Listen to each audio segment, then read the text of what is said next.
ಯಶ್ ಅವರು ಈಗ ನಮಗೆ ಜಾಸ್ತಿ ಸಿಗಲ್ಲ, ಆದ್ರೆ ನಾವು ಏನೋ ಅನ್ಕೊಳ್ಳೋದು ಚೇಂಜ್ ಆಗಿದ್ದಾರೆ ಏನೋ ಅಂತ. ನೀವು ಯಾವುದು ಚೇಂಜ್ ಆಗಿಲ್ಲ, ಅದೇ ಯಶ್, ಅದೇ ಅಜಯ್ ರಾಜ್ ಜೊತೆ ಹಂಗೆ ಕೂತಿದ್ದ, ಅದೇ ಫ್ರೆಂಡ್ಸ್ ಜೊತೆ ಹಂಗೆ ಕೂತಿದ್ದ, ಹಾಗೆ ಈಗ ವ್ಯಕ್ತಿತ್ವ ಯಾವತ್ತೂ ಚೇಂಜ್ ಆಗಲ್ಲ. ಅದು ನಮಗೆ ತುಂಬಾ ಇಷ್ಟ ಆಯ್ತು. ನಾವು ಏನಕ್ಕೆ ಚೇಂಜ್ ಆಗಿಸಿ ವಿಷಯ ಇಲ್ಲದೆ ಸುಮ್ಮನೆ ಏನು ಮಾತಾಡೋಕೆ ಸಿಗ್ಲಿ ನಿಮಗೆ? ಏನೋ ವಿಷಯ ಇರಬೇಕು. ಈಗ ಒಂದು ಸಿನಿಮಾ ಮಾಡಿದ್ಮೇಲೆ ಮಾತಾಡ್ಬೋದು. ನಾವು ಮಾಡೋ ಕೆಲಸದಲ್ಲೇ ಬ್ಯುಸಿ ಇದ್ದಾಗ ಸುಮ್ಮನೆ ಮಾತಾಡೋದ್ರಲ್ಲಿ ನಂಗೆ ನಂಬಿಕೆ ಇಲ್ಲ ಅಷ್ಟೇ. ಸುಮ್ಮನೆ ಬಂದು ಸಿಗೋದಕ್ಕಿಂತ ಏನೋ ರೀಸನ್ ಇರಬೇಕು, ಅಥವಾ ಮಾತಾಡೋಕ್ಕೂ ಒಂದು ಏನೋ ಕಾರಣ ಇರಬೇಕಲ್ವಾ? ಇಲ್ಲಂದ್ರೆ ಸುಮ್ಮನೆ ಏನು ಮಾಡೋಕ್ಕೆ?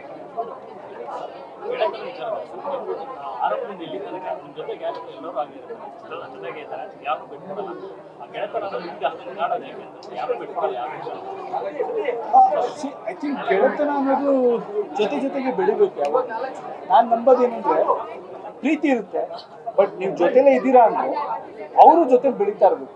ಈಗ ಗೆಳೆತನ ಅನ್ನೋದು ನನ್ನ ಪ್ರಕಾರ ಒಂಥರ ಮ್ಯಾರಥಾನ್ ಓಡೋದು. ಮ್ಯಾರಥಾನಲ್ಲಿ ಓಡ್ತಾ ಇರ್ತೀವಲ್ಲ, ಜೊತೆಲಿ ಓಡೋರು ಇರಬೇಕು. ಅವ್ರು ಸುಸ್ತಾಗ್ಬಿಟ್ಟು ನಿಂತ್ಕೊಬಿಟ್ರೆ ನಾವು ಎಳ್ಕೊಂಡು ಹೋಗೋಕ್ಕಾಗಲ್ಲ. ಸೊ ಆದ್ರಿಂದ ಜೊತೆಲಿರೋ ಸ್ನೇಹಿತರು ಆವಾಗ ಜೊತೆಲೆ ಓಡೋ ಥರ ಆಗ್ತಾ ಇದ್ರೆ ಶಕ್ತಿಯಿಂದ ಅವರು ನಿಂತ್ಕೊಂಡ್ರೆ ನಾವೆಲ್ಲ ಖುಷಿಯಾಗಿ ಓಡ್ತಾ ಇರ್ಬೋದು, ಓಡ್ತಾ ಮಾತಾಡ್ಕೊಂಡು ಹೋಗ್ಬೋದು. ಇಲ್ಲಾಂದ್ರೆ ಎಲ್ಲರೂ ಒತ್ಕೊಂಡು ಹೋಗೋಕ್ಕಾಗುತ್ತೆ, ಕಷ್ಟ ಆಗುತ್ತೆ.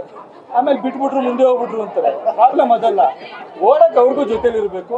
ಸೊ ಎಲ್ಲರೂ ಜೊತೆಲಿ ಬೆಳೆದಾಗ ಖುಷಿ ಅಷ್ಟೇ.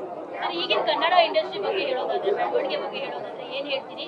ಎಸ್ ಸರ್ ಸಿನಿಮಾ ಬೇಕೇ ಬೇಕು ಅಂತ ಅಂತಿದ್ದಾರೆ ಥಿಯೇಟರ್ನವರು ಎಲ್ಲರೂ ಕೂಡ. ನಾವು ಹೌದಮ್ಮ, ನಾನು ನೋಡ್ತಾ ಇರ್ತೀನಿ. ಸತ್ಯ ಏನು ಗೊತ್ತಾ, ಯಶೊಬ್ಬರಿಂದ ಕನ್ನಡ ಚಿತ್ರರಂಗ ಅಲ್ಲ, ಕನ್ನಡ ಚಿತ್ರರಂಗಕ್ಕೆ ನಾನೊಂದು ಯಾವುದೋ ಒಂದು ಭಾಗದಲ್ಲಿ ಅಥವಾ ಯಾವುದೋ ಒಂದು ರೀತಿ ನನ್ನ ಕೆಲಸ ಮಾಡ್ಬೋದು.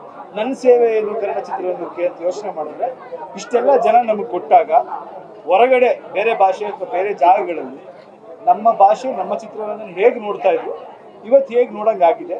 ಮುಂದೆ ಈಗ ಇಡೀ ಭಾರತ ದೇಶದ ಜನ ನಮ್ಗೆ ಕೊಟ್ಟಿರೋ ಶಕ್ತಿಯಿಂದ ನಾವು ಏನು ಮಾಡ್ಬೋದು, ಇದನ್ನು ನಾನು ಯೋಚಿಸಬಲ್ಲೆ. ಆ ಯೋಚಿಸ್ಬೇಕಾದ್ರೆ ಒಂದಷ್ಟು ಕೆಲಸ ಆಯ್ಕೆ ಮಾಡ್ಕೋಬೋದು, ನಾವು ಯಾವ ಥರ ಮಾಡ್ಬೋದು ಅಂತ.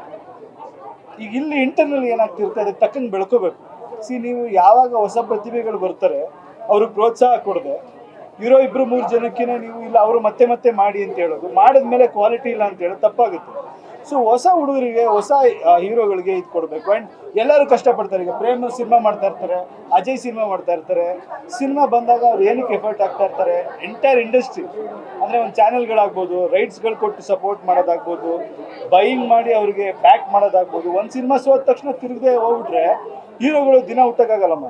ಕಷ್ಟಪಟ್ಟು ತುಂಬ ದಿನ ಇದು ಮಾಡಿ ಬೆಳೆದಿರ್ತಾರೆ. ಸೊ ಇಂಡಸ್ಟ್ರಿ ಸಪೋರ್ಟ್ ಮಾಡಬೇಕಾಗುತ್ತೆ. ಯಾವಾಗಲೂ ಸಿನಿಮಾ ಹಿಟ್ಟೇ ಆಗಲ್ಲ ಅಥವಾ ಫ್ಲಾಪ್ ಆಗ್ಬಿಟ್ಟಾರೆ ಮತ್ತೆ ಹಿಟ್ಟಾಗಲ್ಲ ಅನ್ನೋದೇನಿರೋಲ್ಲ. ಸೊ ಎಲ್ಲರಿಗೂ ಅಷ್ಟೇ ಇಂಪಾರ್ಟೆನ್ಸ್ ಕೊಡಬೇಕು. ಯಶು ಇದೊಂದು ಜವಾಬ್ದಾರಿ ವಹಿಸ್ಕೋಬೋದು. ಸೊ ನಾನೇನೋ ಒಂದು ಬೇರೆ ದಾರಿಗೆ ಹೊರಟಿದ್ದೀನಿ ಅಷ್ಟೇ ಬಿಟ್ಟರೆ ನಾನು ಯಾವತ್ತೂ ರಿಲ್ಯಾಕ್ಸ್ ಆಗೋನಲ್ಲ. ಜನ ಕೊಟ್ಟಿರೋ ಜವಾಬ್ದಾರಿ ನನಗೆ ಗೊತ್ತಿದೆ. ಕನ್ನಡ ಚಿತ್ರರಂಗ ನಾನು ಹೇಳೋದಷ್ಟೇ, ಫಸ್ಟ್ ನೆಗೆಟಿವ್ ಮೈಂಡ್ ಸೆಟ್ ಇರಬಾರ್ದು. ಯೋಚನೆ ಮಾಡಿ ನೋಡಿ, ಬೇರೆ ಕಾರಣಗಳಾಗಿದೆ. OTT ರೆವಲ್ಯೂಷನ್ ಆಗಿದೆ. ಆಮೇಲೆ ಯಾವಾಗಲೂ ಚಿತ್ರರಂಗ ಹಂಗೆ ಇರುತ್ತೆ, ಒಳ್ಳೇದು ಕೆಟ್ಟದ್ದು ಬರ್ತಾ ಇರುತ್ತೆ ಸೀಸನಲ್ಲಿ. ನೀವು ಡೆವಲಪ್ ಆಗಬೇಕು. ಏನು ಮಾಡ್ತಿದ್ದೀರಾ?